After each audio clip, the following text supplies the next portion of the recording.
Well, good morning, everybody. It's 8 o'clock in the morning, as you can see by my crazily large clock over there by Spock. 8 o'clock in the morning on Monday, first day of class. So take your seats. Here we go. All right. Well, my name is Chris Gibbons. I'm going to be your co instructor for healthcare finance over the next 6 weeks as we delve into the world of finance. Now, many of you had me for accounting at one point or time, or maybe even in the first 6 weeks of summer. Finance is sort of the end of that road, and it's really where the rubber hits the road. I love finance. Accounting is great. We need that foundation, that understanding of the language of finance, but finance is really the lifeblood of any organization, any healthcare organization. Almost all, I would say, I'd argue all decisions have a huge financial component to them in the operations of healthcare. So it is absolutely critical because it even has to do with resources, resource allocations, how you value things when you are looking at the delivery of healthcare. And you have to do that because it's limited resources and there's limited time in order to accumulate resources, et cetera. We'll get into all that as we go through the class. But as I mentioned, I am Chris Gibbons. I'm going to be your instructor, your co-instructor. So let me talk a little bit about that structure. Maybe some of you have not had a co-taught class. So for the next 6 weeks, you're going to have a partner. I'm going to have a partner. You'll have two for the price of one. And that'll be Carmen Tolles. You'll learn more about Carmen. She'll have an intro for you in the second module coming up next week. So you'll learn a little bit more about her if you haven't had Carmen Tolles in a previous class as one of your instructors. Carmen, well, let me show you real quickly on our landing page here if you haven't looked at that already. It's always nice to kind of peruse the landing page when you come into a new course, kind of get a feel of how it works. Here, of course, you'll find your syllabus. So, what do I say? Pause the video, print the syllabus, and come back. All right, well, hopefully you're back, got that syllabus, because we're going to do a syllabus walkthrough in just a few seconds. And so here's a little bio on Carmen. Again, Carmen and I have worked together for many, many years. And if you notice, we're both a bunch of imagers. So for those of you that are in imaging, we're both RTRCTs with MBAs as well, and having graduated from the same university for our master's degree. So you got two for the price of one, and a couple of people who've actually been there, done that within the healthcare arena. So that's kind of neat. So take a moment and read the bios. But the way this course will work with two teachers in it, two instructors for you, is that Carmen will be your primary facilitator throughout the entire course. She'll be the one primarily, we'll switch off a little bit, but she'll be one primarily grading your assignments and providing your feedback. Also, if you have any questions as you're going through the course, feel free to reach out to her first. You can always email me or text me as well. But Carmen's going to have more of that back end operation stuff going on with the course, being able to respond to you much more quickly due to I have some other demands here at the college. So she's going to be really your primary communication piece through there. A lot of the content that you'll see, the lectures that you'll have, the weekly updates will be coming from me. So we're going to be you'll see that kind of coordination going on between the two of us. So that's how that's going to work. So Carmen is your primary facilitator. Make sure you reach out to her for questions about assignments, etc. And then I'll be your primary content driver, the individual who'll be making your lectures. I might be responding to a problem. Let's say, for example, you have a question. Usually students will coalesce around a certain issue, and I might shoot a video on that. So you'll see me doing those videos over the next 6 weeks. So I think this format, we've never done it before. So, but we're excited. We think it's going to really enhance your experience. And, we've listened to some of the things that you want out of a course, and this is our attempt to meet those needs. So hopefully this works. So bear with us as we try this new experimental co-teaching piece out. And I think it will. I think it's going to work out great, but I'm sure we'll hit some bumps in the road. Like any new project or endeavor that you take on, there might be some bumps in the road. Let us know. Reach out to us. Reach out to Carmen or myself and let us know if you see any of those bumps in the road. You will be having progress journals. So in those progress journals, we're going to want to know how you think this co-teaching is working. Do you like it? Is it something you want to see in other classes? So we would love to know that, get that feedback from you. So we don't want it to diminish your learning experience. We want it to absolutely enhance it and take it to new levels it's never been before. All right, so there's a little bit about the co-teaching arrangement here. Let's go ahead and do a quick syllabus walkthrough. I'll give you a flavor of how the next 6 weeks are going to go. Call your attention to a few items on the syllabus. So you know what I say, right? If you haven't gotten that syllabus yet, you saw the link on the homepage. Uh, Take a moment, print that syllabus, and then come back. Okay, good. So hopefully you got the syllabus, right? In hand, got it in your hands, and keep that as a valuable resource as you go through the course. Let's take a look at what we have here. We'll minimize my picture, and we'll pull all the syllabus up here. So you've got Carmen, again, co-teaching class, a co-taught class. You got Carmen's information right up here, and myself. You have my information up here as well. Since Carmen will be the primary conduit for your questions, reach out to her first. She's going to be able to respond quicker than I will be able to respond. But of course, you have my email on there as well. You can do Canvas messaging if you like that, and that all will work. So there you go. You got those two items on there. How to get in contact with either one of your instructors over the next 6 weeks. All right, this is a 6-week course. As you know, these courses will fly. Before you know it, it will be over. They do go very, very fast. You know that by this point in the game that you have to keep up on it. If there is any issues, reach out. Reach out to Carmen. Reach out to myself. Reach out. I don't care who you reach out to in this case. Primarily Carmen first, but if you have an issue, let us know. We're more than happy to work with you. In the accounting class, I know some of you had some unexpected things come up earlier this summer. Life happens to all of our students. Just let us know, and we're more than happy to work with you on due dates, etc.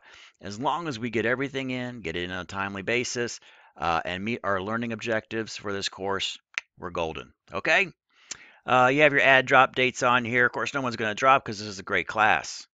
You're going to love this class. So don't drop, but because finances is the most important thing that you're going to learn uh, in healthcare. There you go. It's the most important thing. Nothing happens without finance. And that's true. Nothing happens without finance. Think about that. I say that jokingly, but are you going to show up to work if you don't get paid? You're not showing up to work if you don't get paid. There are a few individuals in this world who do show up to work if they don't get paid. Uh, Members of a religious order. Um, but even if you're a nun, actually nuns do get paid, believe it or not. They get paid. I work with nuns. They get paid. They do take their pay. Their pay goes all back to their order. If they get a paycheck, it's all sent to their order, and then they get a stipend to live on. But they need a stipend to live on. They need a car. They need a house, an apartment. They live very, very frugally, yes, but they have resources. They must consume resources just like everybody else. So, whether even if it's someone who says it's a volunteer, it's really there is a compensation. There's a level of compensation happening through there, for individuals providing work. So think about that. Does healthcare happen if nobody gets paid? Does healthcare happen if nobody gets paid? Do they show up? You know, I I think people, the goodness out of people's hearts, yes, they will care for people, but we'll be literally going back probably to 300 years ago, again, where it was mostly handled by amateurs who were of a religious order. You didn't have professional trades, if you will, in nursing, in physicians. And now today, of course, we have so many professional trades within healthcare that take years and years of education, which is not cheap. And you want to return on that investment that you had for your education. So all these terms I just mentioned are all finance terms. So it is probably the most important thing in healthcare. All right, so there you go. I'll get off my soapbox once again. So course objectives, we're going to get a broad view of healthcare finance. I'm not going to make you financial gurus, but again, I want you to give that basic understanding. So when you're sitting in those meetings and you're talking about projects and time value of money and leases and um, how you're going to manage cash flows for your department, you'll know what you're talking about. You'll know that. You'll know the foundations behind what that means, the implications behind the decisions that you're making. And that's what finance does. It gives you information to make a decision. And it's pretty cool because it usually, if you're able to glean enough info from the environment, and that's the hard part, getting all the information and having it be accurate. But if you're able to get enough, your decisions are usually spot on. When they're not right is usually when there's a gap of information that was unknown. You didn't have all the information. Something caught you by surprise, and that's when you build the hospital and nobody shows up because you realized maybe you made some tragic error in understanding where people were going to live, or something super critical like that. Or you buy the helicopter, and you buy the helicopter, a million plus for the helicopter, and you realize that all of a sudden reimbursements change and you no longer get paid for critical care transport like you once were, and all of a sudden that helicopter that was looking like a cash cow is a dog. And you got this big expensive helicopter, and you got these three pilots that you're paying, 80 plus $1,000 a year, and all the maintenance. Okay, so yes, so it's all very, very important stuff. Um, all right, so let's talk. We're going to get a broad view of healthcare finance. We're going to obtain a knowledge of payment methods used in healthcare finance, gain introductory knowledge of income statements, balance sheets, and financial reporting. You've got some of that right now. We're going to take that and we're going to apply it a little bit more because you receive that in accounting. How you're going to use those sheets, those fundamental statements for decision making. And then we're going to provide an introduction to financial concepts of healthcare, which includes financial management and accounting, kind of blending the two together. Again, accounting is the base. You got to understand the language. If you don't understand the language, then you're not going to get, um, it's going to be harder for you. Now, some of you may not have had accounting yet. There are a few that have not had the accounting class yet. You'll be fine. You just might have to do a little Googling on some of these words that come up. The textbook does a really good job in this. So if you do see a term, you can always go back and look at the index, uh, if you need some assistance with that. Okay, so we have 4 learning objectives for this course. We're not trying to overreach with this course. It's 3 credit hours, but we do need to make these 4 learning objectives. All right, textbook. We're using the same textbook that we use for accounting. So it's this guy here. Whoops, this guy right here. All right.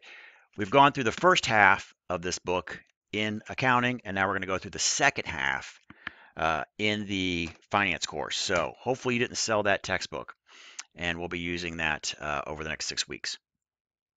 All right, let's talk about our point values for our assignments. I like to keep it kind of lean during the summer, keep it down to the essentials. Again, we only got 6 weeks. We're going to do progress journals. For those of you that know progress journals, have me before, uh, it's a way for us to touch base. So Carmen will be the one, both Carmen and I will be reviewing those progress journals, but she'll be the one primarily communicating with you. It's a great way for us to know what's going on with the course. And especially with this new format, this co-teaching format, we really want to get your opinion as we're going through the course. If we need to make corrections, we can do that on the fly and see what kind of issues or problems that you're having potentially in the course and what's going right. So progress journals are great for that, getting that communication going between the two of us. Learning activities, basically the kind of the homeworky thing of the class. Still going to be some topic essays in there. Students have really responded well to those topic essays. And I think that in many cases, you'll have these topic essays, plus you'll have some typical workbook type assignments as well. But the topic essays get you to practice the language of finance, just like you practice the language of accounting. And that's really what's important. Again, I'm not going to make you financial gurus in one class. That's an entire degree. But being able to understand and use those concepts correctly in language is really important. And we're going to play with some math. All right, so don't freak out. Don't freak out. But we're going to play with some math. And we're going to use some calculators. They're going to make it easier for us to do the math. So just follow along, have some fun. Don't get too, if you're math phobic, don't get too freaked out. Again, what I grade on is process. I'm looking at processes. Did you follow the process that was outlined either in the book or in the video? You'll find some pretty extensive videos that will walk you through some of these problems. Even if you didn't get the right answer, you still might get 95% on the assignment. Okay. I reserve the 5% for those people that get the right answer. If you're going to get the right answer, you're going to get 100, of course. If you're going to give it the good old college try, and you really did give it a good old college try, and you showed process and you kind of followed along, even the numbers were a little wrong, you could still get an A out of the assignment. So don't let it freak you out. So just relax, take it down, take a deep breath for those of you that have math phobia, and you'll do just fine. All right. So learning activities. We have a final exam, pretty hefty, 150 points, so take it serious. We're going to have midterms. So we're going to have multiple midterms. So let's kind of break it up a little bit. So you have two midterms and a final. So we're kind of distributing those points around. So you will not have weekly quizzes. You'll just have some kind of like beefy quizzes on steroids, these couple of midterms in here. Okay. Again, kind of with the summer, we only got 6 weeks, so trying to keep things a little bit more balanced and yet still meet the learning objectives that we have to do. Again, we mentioned topic essays. You're going to have some of those, 6 of those. Again, really great, getting great feedback on those, and students really seem to like them. And we'll talk more about how to get the full points in that as you get your first topic essays. And then you'll have one case study for the class. So the case study is coming up towards the end. I think it's in module 5, or in week 5, I should say. And with the case study, again, what I'm looking for is process. Did you apply processes that we've learned throughout the course? Did you provide using the right language that we've learned throughout the lectures and through the readings and through the course? If you do that, you're going to be fine. Did you really take a good, are you, doing some good critical thinking on how you're breaking down this particular question, this problem? You're going to do fine in the case study. If you only write a page, not attempting any financial analysis, you're not going to do so good. But don't worry, we'll talk more about the case study at the end. But there you go. There we got progress journal, learning activities, which is kind of the homeworky thing, final exam, midterms, topic essays, a little writing, and one case study in there. So not too bad. You can find the week-to-week breakdown in the course schedule. Now, something to look at here. Just like we had, for those of you that be in accounting, we're going to have 8 learning modules, but we only have 6 weeks. Simple math. We got to double up. I've leaned down actually 4 modules, and those 4 modules that have been leaned down were then combined into 2 modules. Assignments were removed. Reading was kept intact, but there was some stuff taken out of here that if you were taking the 8-week version, is gone. So again, make those, especially on those weeks that we're doubling up. Okay, so when are we doubling up? We're doubling up in week 2. All right, so week 2, you're going to have modules 2 and 3. Okay, so week 2, you're going to do modules 2 and 3. Okay, and your first, don't freak out, your first midterm, think of it as a quiz on steroids, is in week 2. Okay, so yes, congratulations. We have a midterm next week, but again, it's really just like a very strong quiz. Let's just think of it that way.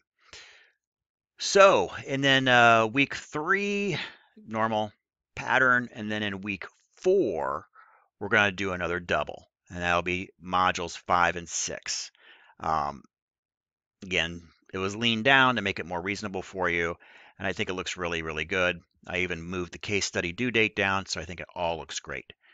Should be very manageable for you. Of course, make sure you're keeping ahead and keeping your readings going and getting, don't getting too far behind. So when you hit these particular weeks that we have double modules, you're going to be good as gold. And then week 7 and week 8, we're just going to finish out like normal. Nothing unusual, no double, or I'm sorry, in weeks 5 and 6, we're going to finish out like normal. And we'll be doing modules 7 and 8. If you forget, like which ones did he double up? I've got the asterisks in here, okay? So that's the double. And there's another double right there, 5 and 6, and 2 and 3. And you can write here, note, modules 2 and 3 and 5 and 6 will take place during the same week. All right, so that should be hopefully pretty, pretty clear for folks.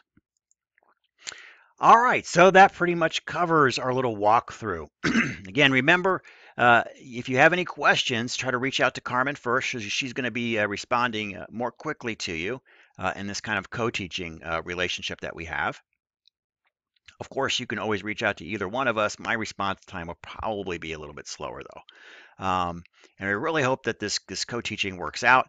The students have asked for some things, and this is our attempt at making this work. So hopefully, if you like this format, you might see this in additional courses. So stay tuned. But we are going to be asking for your opinion on this as we go through over the next 6 weeks. All right, so I think you know everything. Again, it's a summer will go very fast. Hope everybody's having a great summer. We know there's a lot of things on your plate. You're trying to probably do some family activities as well. Remember that, again, if something comes up, reach out to us, let us know. More than happy to work with you as long as we get everything in and meet those course learning objectives. All right, looking forward to the next 6 weeks with you guys. And always, thanks for watching.